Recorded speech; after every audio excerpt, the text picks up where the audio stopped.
was 85 before the first time we were out working in the yard, and he said, "I think I need to quit." That I was always the first one that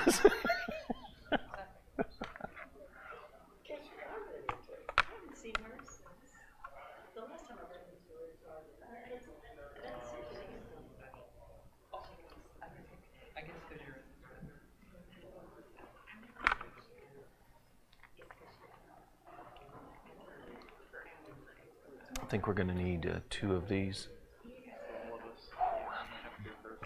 I know, if you don't mind.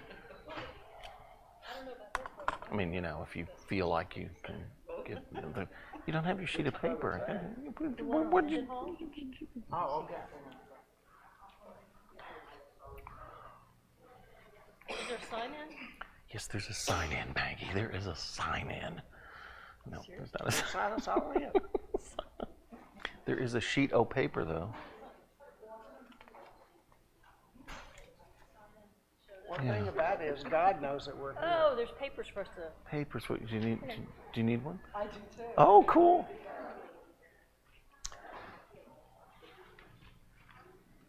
Is it not politically correct in the Church of Christ to say, Thank you. like, Merry Christmas? Oh my goodness, Maggie. That's right. We did. We did have a. I hadn't thought about that. We did have a person in one of the churches I worked that had their own business and had one of those little signs out in front, that, and it did say one year it said, "Keep Christ in Xmas." Thought, okay, all right. Well, it must be time to start. Dawn has shut the doors. The doors have been shut. All right, I'm going to pass these around. There are two of them. So if you would, just to make it look like there's high attendance, sign them 2 or 3 times, make up names, do whatever you need to do. Of course, that's right. That's right. Get it all the different ways. Let me go over some prayer requests first. And then we'll jump into prayer requests and announcements, and then we'll jump into what we're going to do tonight. Let me just highlight some folks that are new to the list. Mark Cockrell, Carolyn Coomer's sons will be, some days I speak English, today's not one of them, will be undergoing tests to determine treatment options for new lesions that have been found on his lungs and a mass near his kidney, so certainly want to remember that family. Brad DeCrow had neck surgery yesterday, hoping that will eliminate the pain that he has been living with for quite a while. Connor DeCrow was to have toe surgery today. There is a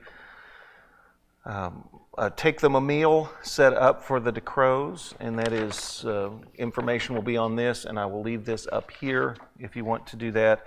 As per usual, it's just takethemameal.com. And the name is DeCrow, and our password is OCTLC. If you need to remember that, like I say, this will be up here. John Height, the good news is that there is now a plan that his doctors have worked out that will help them to be able to address both the melanoma and keep him on the medication he needs to be on because of his recent stent. So that's really good news. That was something they were very concerned about. Darlis McCord had knee replacement surgery on Monday, and was home by like 10 o'clock this morning, so she is excited about that. Joanne Tishner's mother, Elizabeth Newsom, is in the hospital with an infection. It's now under control, and so she should be going to a rehab facility in a few days. And then finally, Paul and Terry Tate asking for prayers for their health and safety as they travel. And while they are traveling, they're also going to be having some home renovation going on. So let me pray for the folks on our list. Those were just sort of the new folks, and I will leave this, as I said, up here if you need to find that afterwards. And then after I pray, give you a couple of announcements of things that you need to know about, and then we'll get into our class. Father God, we are happy to be here. Ask you to be present with some people that we're concerned about. We continue to pray for for Sharon and her chemotherapy, for John Kleiss as he tries to figure out what the next steps are. For Edith Jones, it was good to see her here Sunday, and happy for her ongoing recovery. We've got people in hospice care that we want to keep remembering. Cheryl's sister Cindy, want to remember Jean Ann's mother Faye Porter, and of course Zeke Rivers. Father, there are other folks that we've been praying about for a while that have different situations. Donna Patterson, and still kind of waiting on finding out treatment options. We're excited that Lisa Porter continuing to respond to the IV antibiotics for an infection, and pray that that will continue to go well. Pray for Deborah Wiseman with her broken leg, and pray that the recovery time will not be as long as is anticipated. And for the folks that we just mentioned a few minutes ago, for Mark Cockrell, for Brad and Connor DeCrow, for John Height, for Darlis, for Elizabeth Newsom, for Paul and Terry Tate, just ask your presence with them in their situations. You would provide them with whatever it is they need to be able to recover from illness, to live the life that you have intended for us to live, a life of flourishing.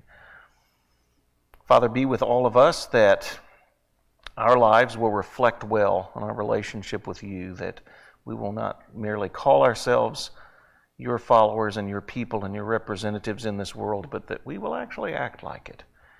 Help us to do so every day. It's through Christ we pray. Amen.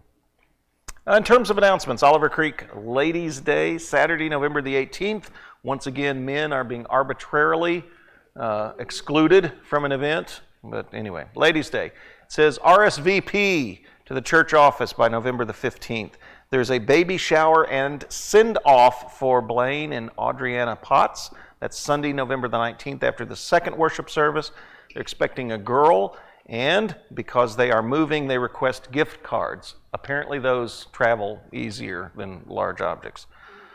No midweek service or classes during the week of Thanksgiving. So if you project ahead a couple of 3 weeks, don't be here.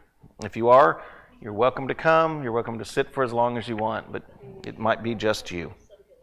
Don't set the alarm off. Maggie can give you instructions on how to set it off. The 39ers are going to see A Christmas Carol on Wednesday, November the 29th at Theater Memphis. Cost is $5. Tickets are limited, so sign up in the foyer soon. That sign-up sheet is over across from the office.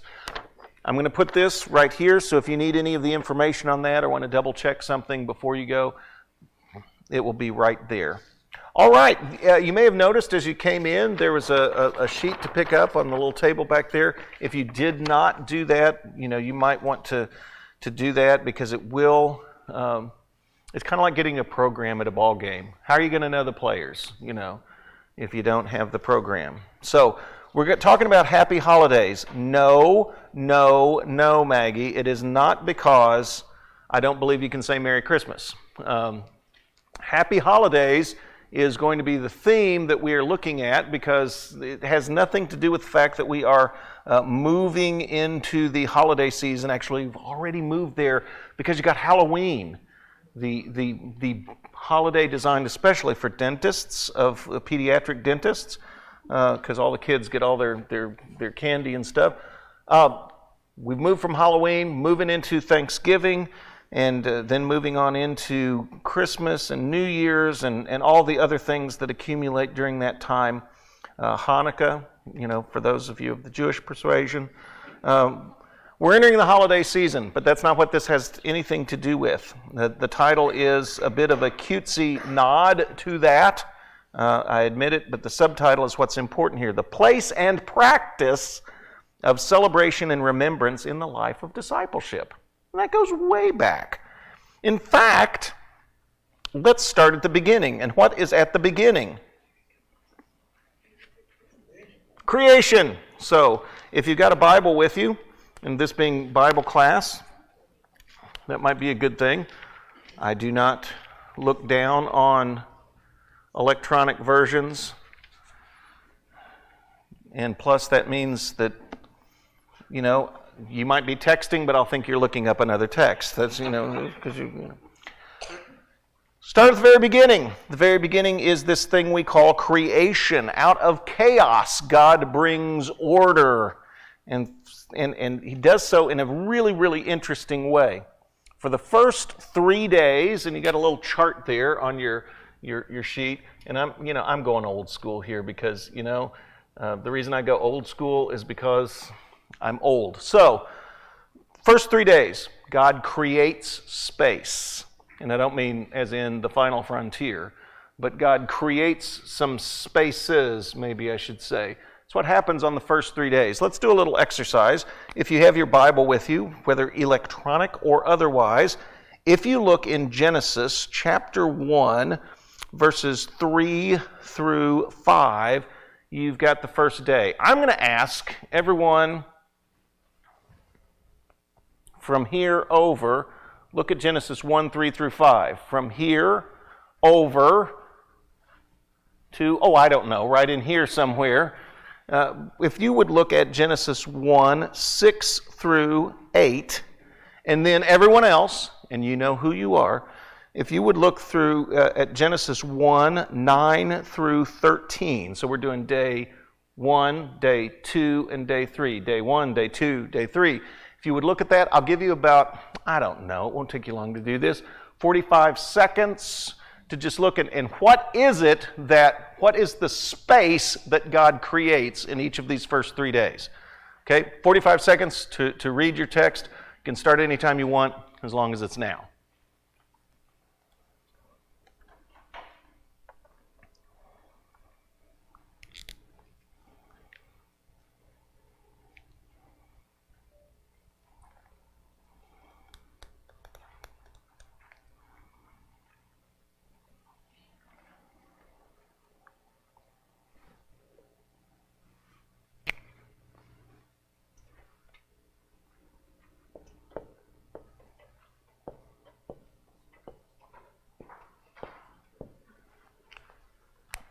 About 10 seconds.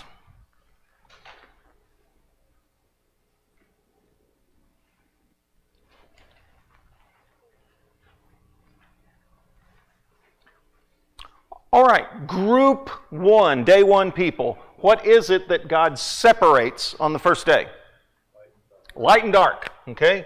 Light and dark. And you think, well, that's not much of a separation. But if you've ever been in a really dark room and all of a sudden you bring light in there, yeah, it's a pretty big separation. He separates light from dark. Day 2, people, what does God separate in day 2? Waters, okay. And you're saying he separates the waters from the waters. What? On earth. Okay, well, actually it is on earth. But here's something that is designed not to blow your mind, but to give you something to think about. In the ancient world, people thought that, well, let's see, when you're standing on earth, let's just say you're standing on the seashore and you're looking out, what is it that is, I spy with my little eye something blue. What is it? The ocean, water, okay? And when you look up in the sky during the day, what do you see? Blue. Well, these people were not completely dumb. They were trying to make sense of things the best they could. I see blue down here, and the blue that I see down here is water, okay? And so I see blue up here, that must be water. You know, and another thing that would make you think there must be water up there is what happens? It rains. The rains come down and the floods come up, you know. So it's blue. It's now, do we think the universe is made this way? Is this our cosmology? No, it is not. Thank you, Billy. That's very good. I mean, I would just thank you for, you know. Everyone else was going, okay. No, that's not our cosmology. But guess what? That was the way of seeing things that most people, the vast majority of people, 99.9% of the people in the ancient Near East would have thought about. And if you look on your sheet, if you look under that little table, that you can be filling in with days 1 through 3, separating, days 4 through 6, filling. This whole story is told in a way that would be understood by the people of the ancient Near East. It's not told first for us. It was told first for them, and in a way that they would understand. And wait a minute, Greg, are you saying that the Bible's not inspired? No. That is not what I'm saying at all. What I am saying, though, is that when God wants to communicate with people, He uses categories they can understand.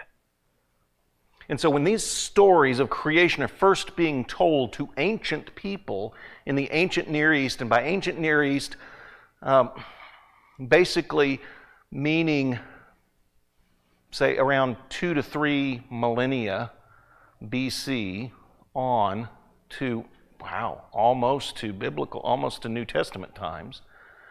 And you're talking about a swath of territory that would go from modern-day Iran and Iraq all the way over to modern Egypt.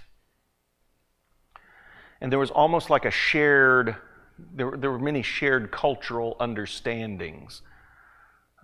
Just as today, in much of the world, there's shared understandings that, you know what, we understand that there is not water up there. Okay? But here's the deal. Very few people in the ancient Near East, very few people in the ancient Near East had ever been in space. Okay? So they just did not have the understandings that we take for granted now. Now, just to show you a little bit about what I want us to think of here, if God wants to communicate to people, and as these stories of who He is and how we are to see Him are being told by these folks millennia ago, would it have worked for God to have spoken to them in terms of quantum mechanics, in terms of light years, in terms of modern chemical elements? Would they have understood that? I wouldn't understand. Maggie wouldn't understand that.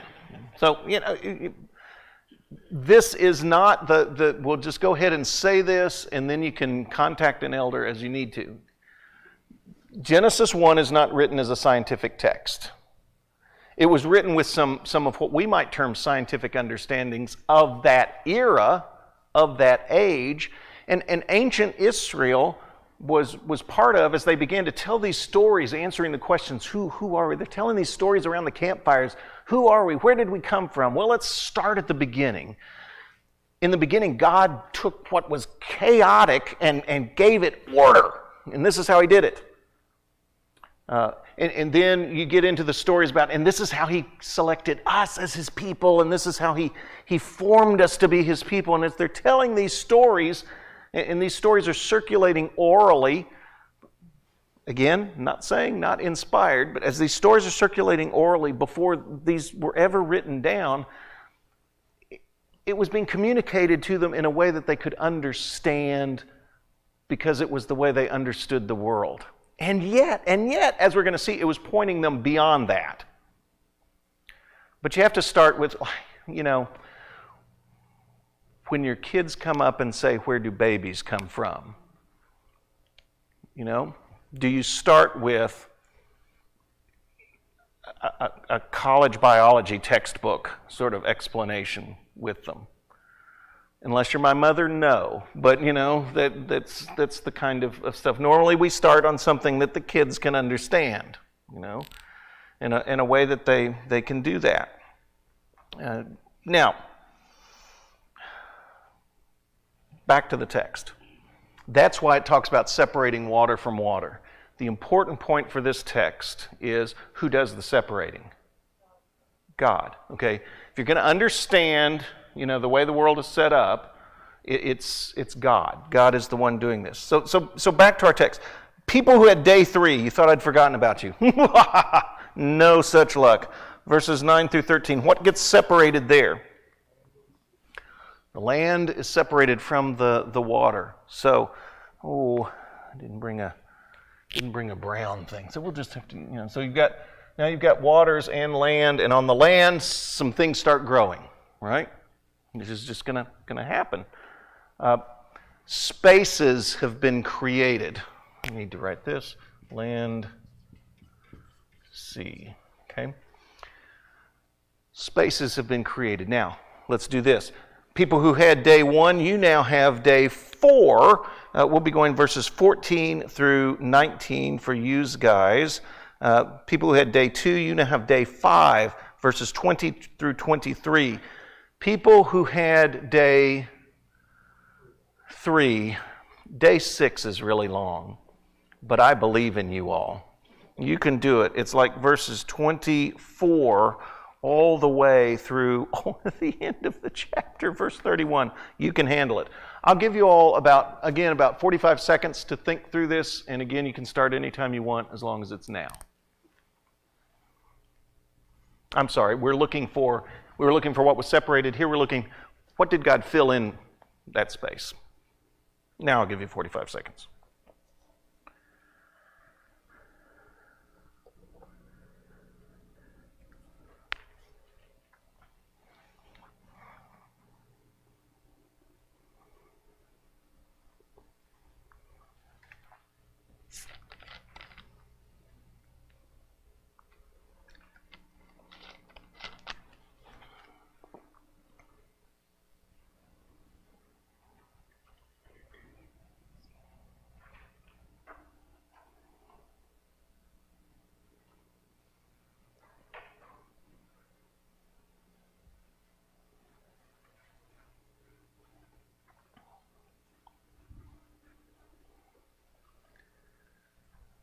About 10 seconds.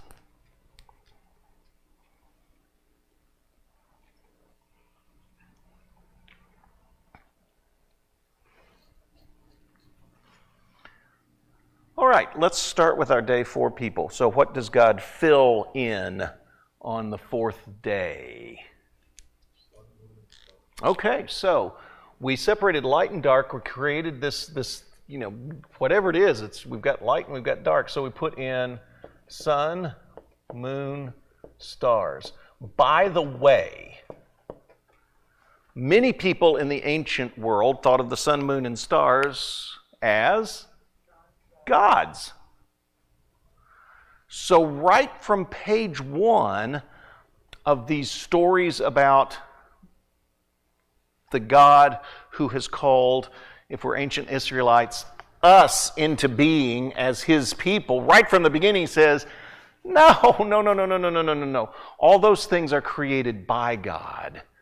They are not divine, they are created. They're part of the material creation of the world, of the universe, of the cosmos. So that's day 4. By the way, what's the phrase that comes before day 2, day 3, day 4? We get it was good in there, but how do we identify what day it is? There was evening and there was morning, the so-and-so day. And God has already pronounced this stuff's good. We'll talk about that in just a minute too. Day 5 people, what do you find? What is God? Birds and fish.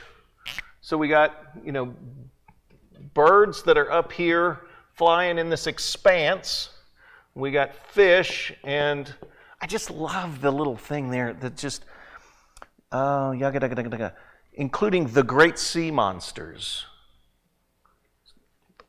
It was this big, but it got away, But God's created the great sea monsters, all of this stuff. So you can kind of feel the thing. We wouldn't say that. That's not how we understand the stuff that lives in the seas and the oceans. But they're saying whatever's out there, God created it. All right, now, day 6, people. A lot of stuff going on day 6. A lot of stuff going on in day 6. Tell me some of the stuff that gets filled into this space where land and sea have been separated. Okay, so you've got creatures of the land, and ultimately you have human beings. So, interestingly enough, and I also love the way it puts it again, where it says cattle and creeping things and wild animals. I think just we're so used to being translated that way. kind of misses part of the point. It's like basically everything that is either domesticated or wild. If it's an animal, God created it. Then let us make humans in our image, and all of this stuff. Now back up there with the in day 5, when God created the birds and the creatures in the sea, says in verse 22, be fruitful and multiply and fill, in their case, the waters and the seas, and multiply on the earth. And then with human beings, he says, verse 28, be fruitful and multiply and fill the earth. Subdue it. It's the same idea of, look, a space has been created for things to expand and grow and ultimately to thrive. We'll get to that momentarily. So, we get to the end of that. We've seen a refrain in here that, hey, all this stuff that I've created is good, but by the end of the 6th day, God says it is very good. This thing, and we'll talk about that in a moment. Now, this story is told in a way that someone who lived in the ancient Near East would hear it and would say, I know what's going on here. Even if they weren't an Israelite, they would hear the story because they might be going, wait, you're saying your God created our gods? But still, as they listen to this, they would say, I know what's going on here. I know what's going on here. God is creating a place for him to reside, a place for him to live and be. And usually what do we call places where gods reside? A temple. That in a sense this would be heard, I think, as a story by people in the ancient Near East as God is creating a temple in the sense that this is going to be a place for him to reside. And indeed, when we get into chapter 3, before all the wheels come off because of human choice, there's this picture of God walking in the garden with the people, and the thrust of that is not like this was a new thing, but this is part of what life is God being in relationship with his creation. Of course, sin messes all that up, right? Everything is messed up. People-to-people relationships, people-to-God relationship, people-to-creation relationship. It's all messed up, okay? And God's project from that moment on through the rest of the Bible is to restore that relationship, to get back to this thing where God is living in creation with his people. Notice, by the way, what you've got in Revelation 21. No need for light or anything because God is living with his people. So, kind of comes full circle in a sense. So that would have sounded familiar to people throughout the ancient Near East, and the people of Israel are telling this story about that God has revealed to them. Here's the deal. Once again, want to emphasize this story is told not to communicate to us scientific knowledge, if I can put it that way. Certainly not the way we would define scientific knowledge. It is told, and was told then, and hopefully we hear it this way even now, it is told to communicate something to us about God and who he is. For instance, you have those different phrases that are used. Let there be, fill in the blank. And then what happens? It happens. And it was so. Let there be, and it was so. So this God is someone who is clearly a being of power. Okay? And since I'm a preacher, these three things will all begin with the letter P. There was evening and there was morning. There was evening and there was morning. This is done, okay, I'm going to depart from the P just a little bit. It's done in an orderly fashion. Or we might say it follows a plan. See, I had to get the P in there, Power, plan. It's done in an orderly fashion. And you think, okay. Part of it is because we have heard this story so much, even if we're not sure exactly from a scientific standpoint what to do with this, but we're going like, okay, I think we kind of understand this. Okay, God said, and it was so. There was evening, there was morning, the whichever day. It goes in an orderly fashion. And then at every stage, he saw that it was good. Now here's the thing that trips us up, is you can think of good in a couple of ways. We tend to think of good as moral or not moral. Good, not good. The Hebrew idea for good is that something is functioning as it is supposed to. And of course, that's where we get our moral thing. You are morally functioning as you are supposed to. And so that idea of good is actually a derived idea of good. The main idea of the word there is that something is functioning as it should. So God is looking, going, okay, got that, okay, oh, that's good. That's functioning as it should now. Oh, that's good. That's functioning as it should now. Wow, now that we got everything in place, it's not just that this is functioning good. It's very good. This stuff is functioning as it is supposed to. There is purpose to this whole thing.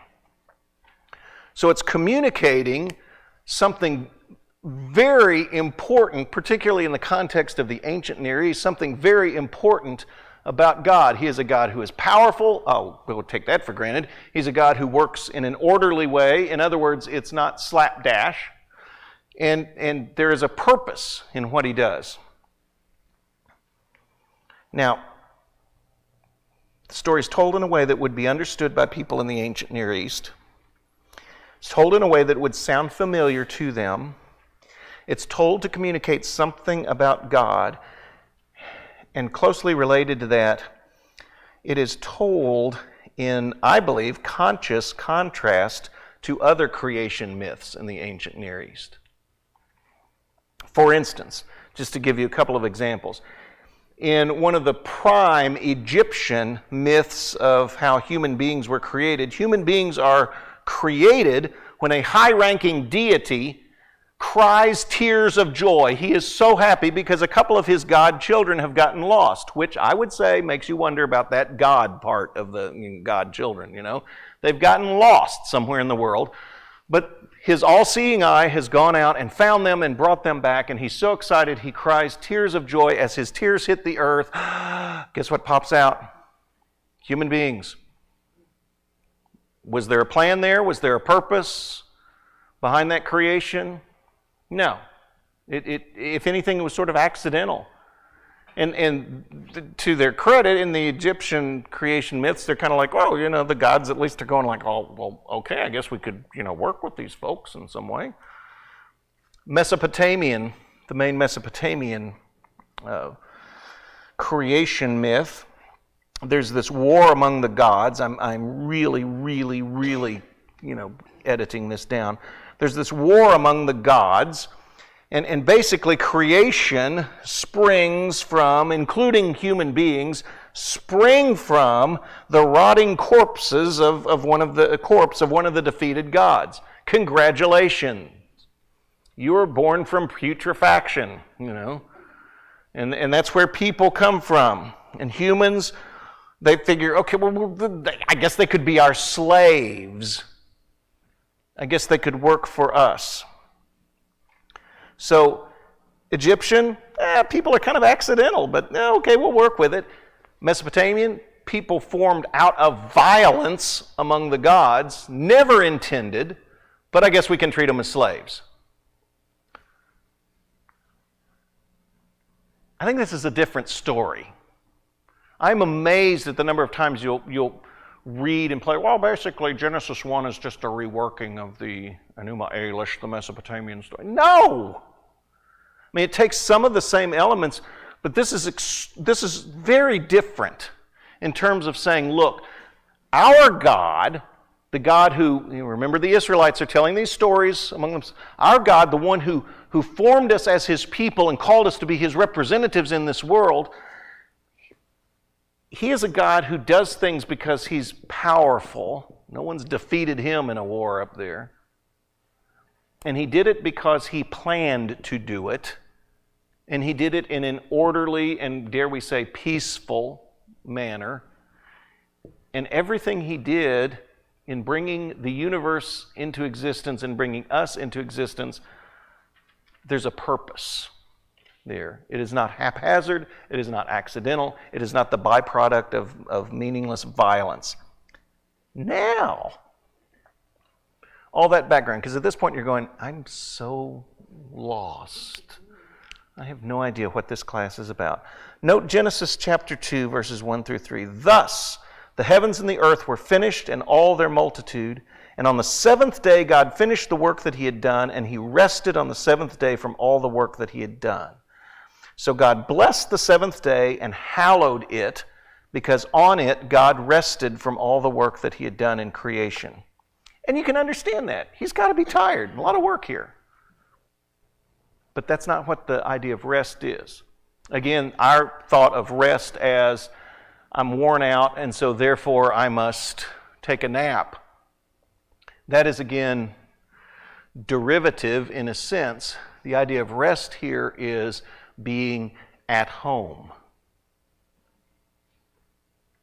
This is kind of the way it's supposed to be. This is what I created this for. God is now resting in his temple.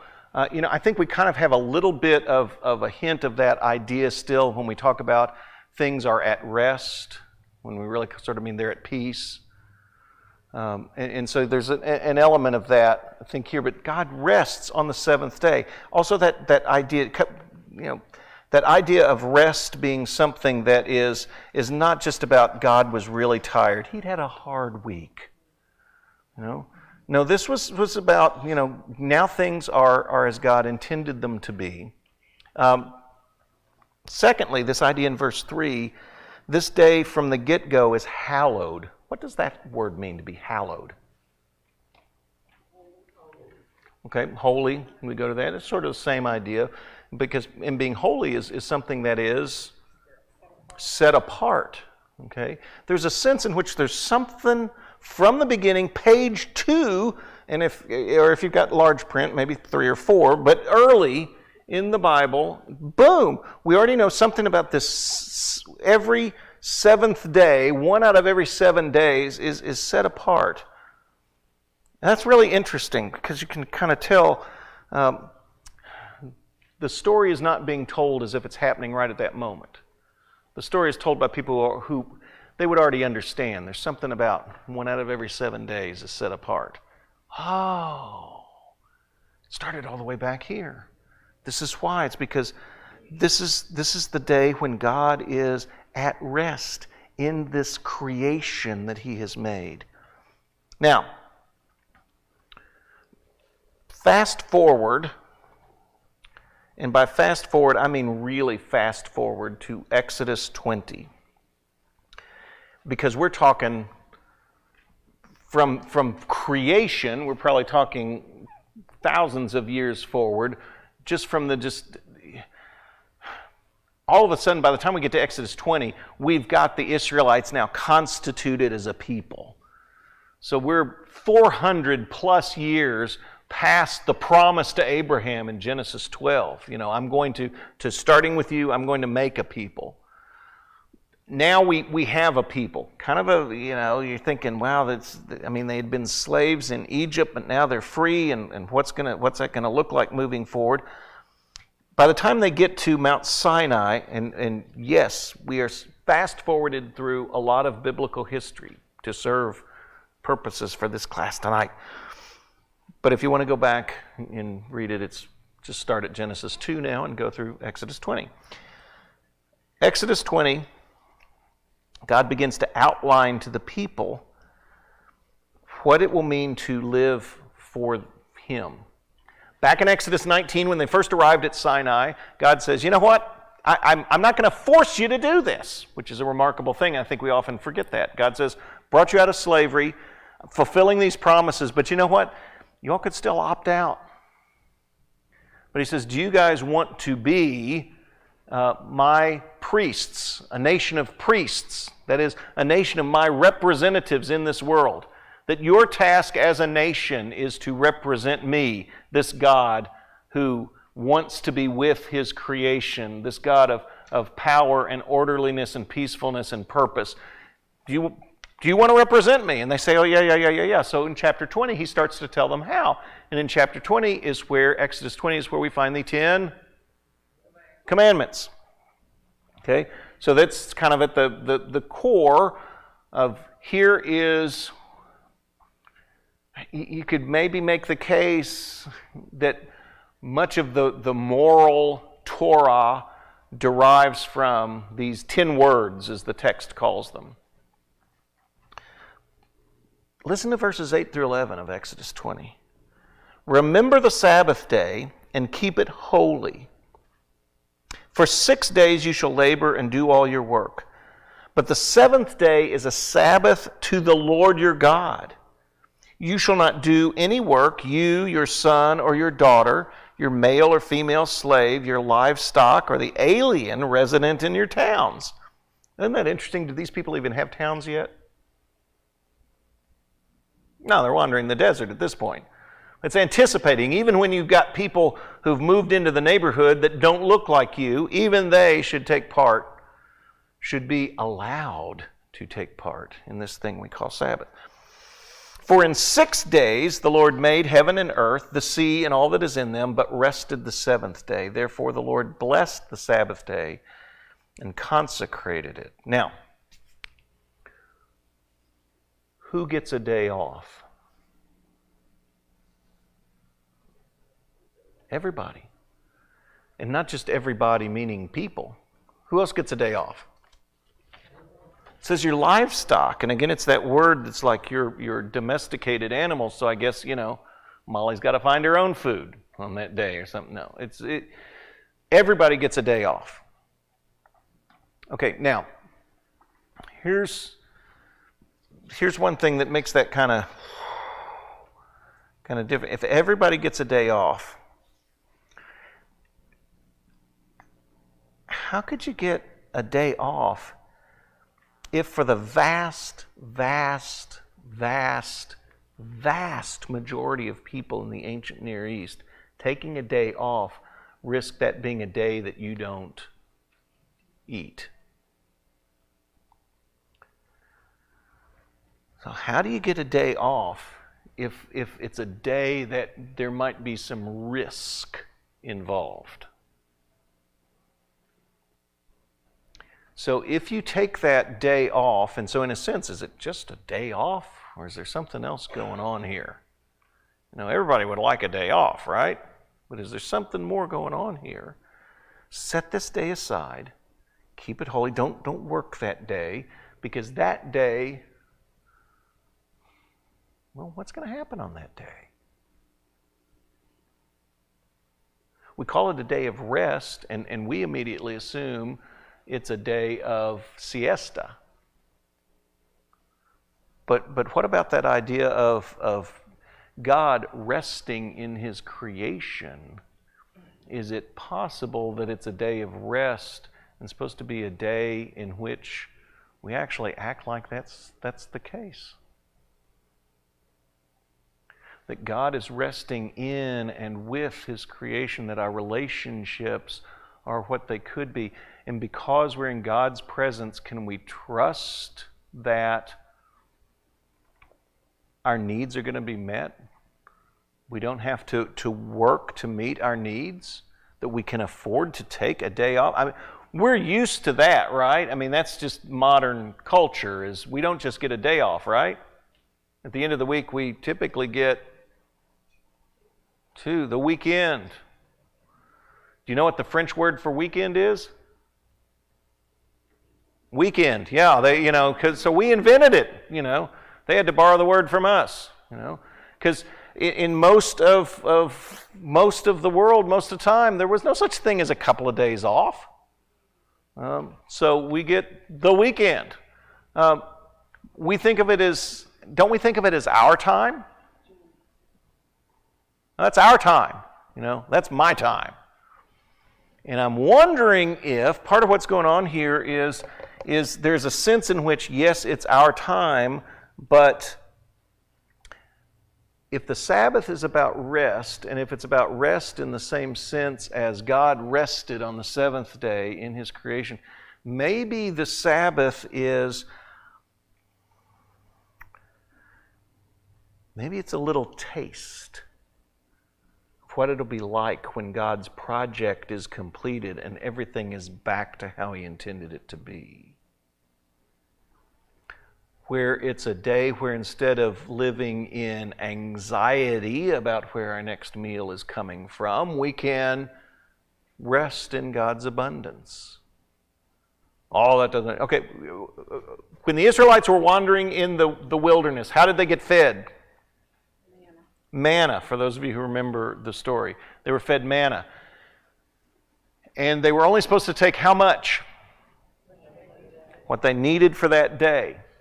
And in fact, Jesus, when in the model prayer, Jesus says, "Give us this day our daily bread." But wait, how could they observe the Sabbath while they were wandering around in the wilderness and they had to collect manna every day? The day before, God provided twice as much. And if you took twice as much in an attempt to be, what's the word I'm looking for?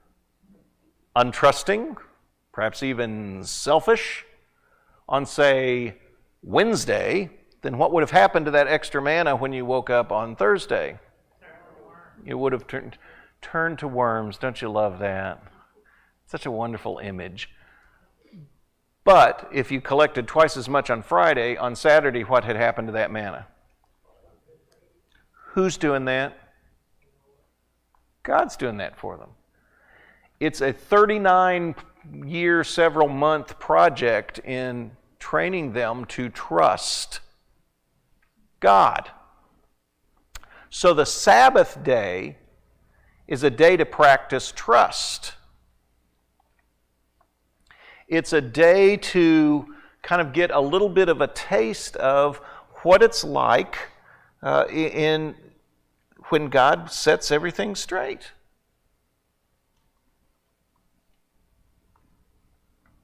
A reminder of what life is supposed to be like and will someday be.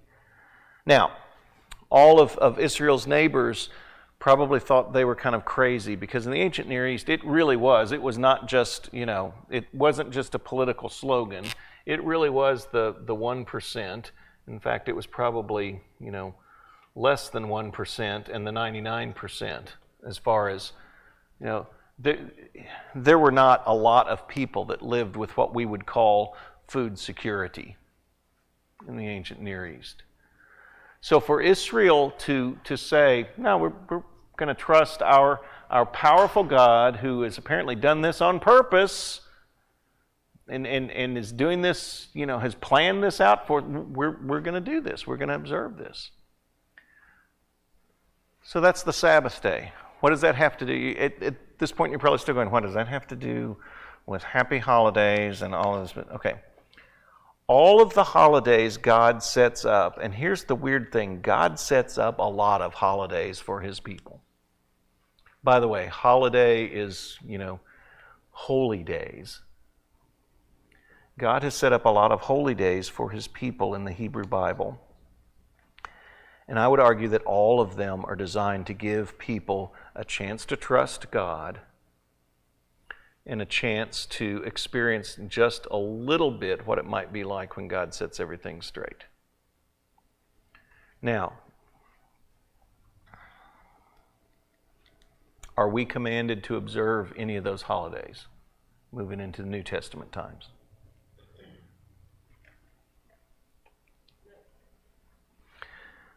Maggie, you're the only brave one in here. Everyone else is kind of going... Yeah. No, there's not a command for us to continue to observe those days. However, I wonder if we have lost the spirit of those days in some ways, and that's kind of what I want us to explore as we move forward in this class. So we'll be looking at some of the meaning behind some of the holidays, the holy days that God set up for His people.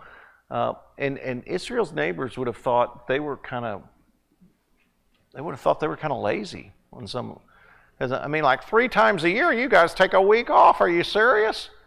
Once a week, you're taking a day off. Come on. Because in the empires of the age, people working 24/7, 365 means production. In Israel, you notice when they're, Moses and Aaron are confronting the Pharaoh in the early part of Exodus, part of Pharaoh's thing is, you want time to go out to worship your God? Who's going to make the bricks? We got to have production going here. That's how the empire's got production. That's what we're all about. And we get caught up in that, don't we?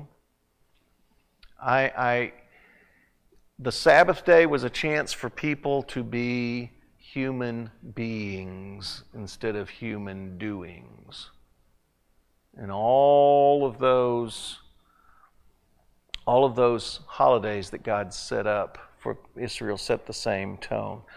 So I want us to kind of examine those, get some of the ideas of the meaning behind those, and then give us some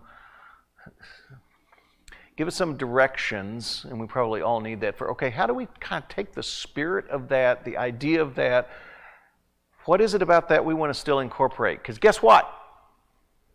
Who attended all those festivals when he was here on earth? Jesus. Who observed the Sabbath when he was here? Well, not in the way that the Pharisees wanted him to, of course, but was still saying, hey, this is what Sabbath is about. Because notice, each of the healings that Jesus does on the Sabbath, he does it in a way that says, this is, of course I'm going to do this on the Sabbath, because the Sabbath is supposed to be a taste of what I'm calling the kingdom of God.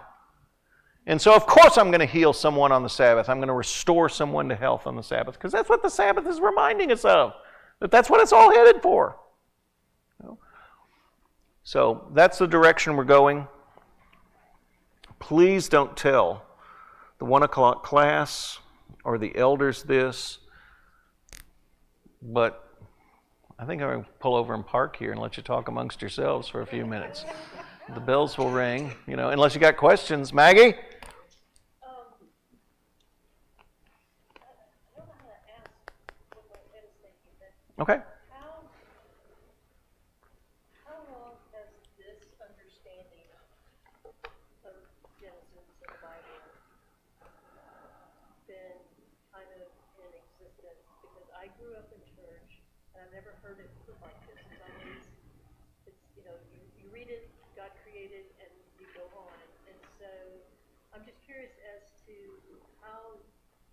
when in Bible colleges or all, did they start going, oh, we need to teach this so people have this understanding? It was, as far as that goes, it would have to be, what, about 3-4 weeks ago? I would say it was after, I think the first time I was introduced to this was a graduate level course in Genesis that I took, of just, the idea, and I understand why we did that. I'm sympathetic to it, but I grew up in a setting. The church where I grew up, whenever we talked about Genesis 1, it was always as opposed to evolution or whatever, and that sort of thing. It was trying to kind of put it in scientific terms. And I just remember feeling very refreshed when, in that course, one of the things that he was saying was, hey, this is how, this sort of thing is how our Jewish friends have been looking at this since before Jesus came on the scene. That this is not trying to be a scientific text. It's trying to tell us who God is and who we are in relationship to Him. And I do think as more and more, how do I want to put it, scientific, archaeological, historical sort of things have come, that this whole idea, I think one thing that I would say, at least in my understanding, has been added in just the last 20 years, 25 years that I caught up to it, was this idea that people hearing this story in the ancient Near East would go, oh, I know exactly what's going on there. God's building the temple. God's putting the temple together. Because there are similar texts in other ancient Near Eastern documents where, it's this, that kind of follow a similar pattern. And I know that makes some people nervous. Oh, does that mean that this isn't, inspired? This is somehow not the Word of God? No, I'm not saying that at all.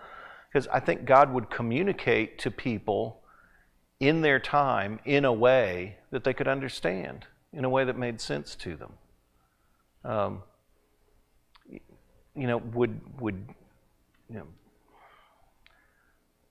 If God were going to communicate to us out of the blue today for the first time, assuming none of this, I think he would start with something visual. Well, because we're very visual in our communication now, post movies and TV. Whereas, there were lots of people who thought, there were lots of people the day Lincoln gave the Gettysburg Address who remembered not only pretty much everything he said, all 2 minutes of it, but pretty much everything Edward Everett said in 2 hours. Who was the other speaker that day, because people just listened differently because we're very, we're very visually oriented.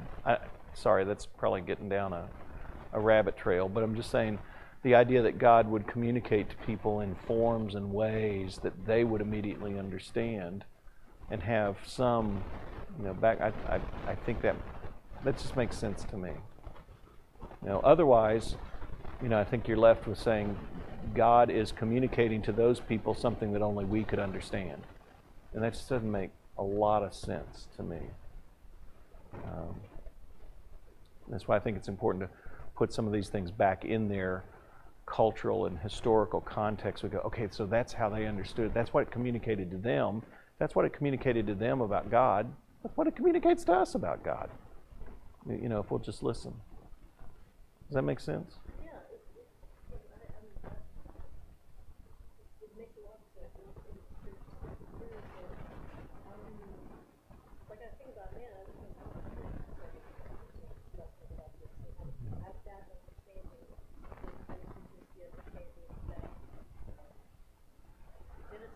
Moses wrote Genesis. This is how God created the earth. This is kind of not the idea of this is how God did this for just kind of like Right. I think that's where we tend to go. I mean, I grew up with that. It was all about, trying to make this match with modern science, and to the extent that we can, great. I'm happy with that, but I don't know that was its original intent. And that's kind of trying to put a square peg in a round hole. Well, and also just the idea of the Bible wasn't written for us. I mean, it was, but it wasn't. Right. And that kind of It wasn't written, it was written for us, but it wasn't written to us. And there's no. And so this would have had to have communicated something to the original hearers. I mean, they're telling these stories around the campfires about this is where we came from. I don't think they were all going, not a clue. I have no idea what he's talking about. I think they would have gone, okay, and now I understand this about God in a deeper way.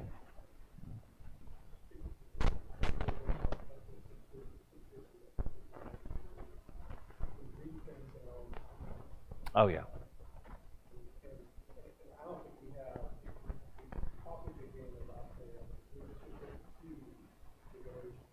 Right.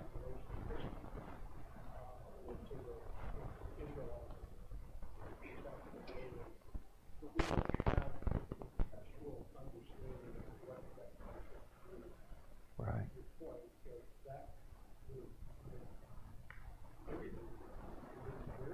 Right. Well, and would have stood in such contrast to what their neighbors are thinking and doing. So they would have gone, okay, this is what we need. This is what's going to shape our lives, is knowing that we're not an afterthought. We're part of what God intended from the get-go. I think that's very powerful. I mean, I would tell my students, I would go so far as to tell my freshmen when we covered Genesis, because not all of them were from church background or whatever. I would tell them, and this may make some of you, I mean, we have an elder here you can talk to, but I would say, hey, you know what? I don't care if you walk out of here. I don't care if you think, the creation story is 6 24-hour days, or if you think it's 6 millions of years period or whatever. I don't care. What I want you to walk out of here is this. That this is how you understand God, because that's the point of this text. And we argue about all the other stuff, and what they would have gone was, oh, wow, you mean we aren't an accident? You mean we aren't rotting carcass of a dead God? We are made in the image of this God who is powerful and orderly and purposeful. And He must have a purpose for us. I just think that's an incredible message as you get there. And that's page 1 of the Bible. That's page 1. You know? And I think the fact that we argue about all the other stuff just takes our attention away from the most powerful part of it. You were saved by the bell. All right. Good question, Maggie. All right, thanks, guys.